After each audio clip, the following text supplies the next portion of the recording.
I'm a $10 cowboy. Maybe that's a fact. I got some inhibitions that might be holding me back.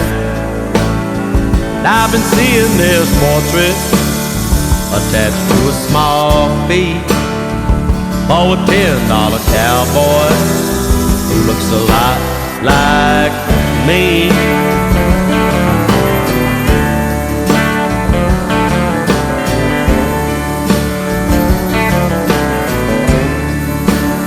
If you're a $10 cowboy, then you already know that there never was a rider who couldn't be thrown. Even Billy McLean fell off a time or two.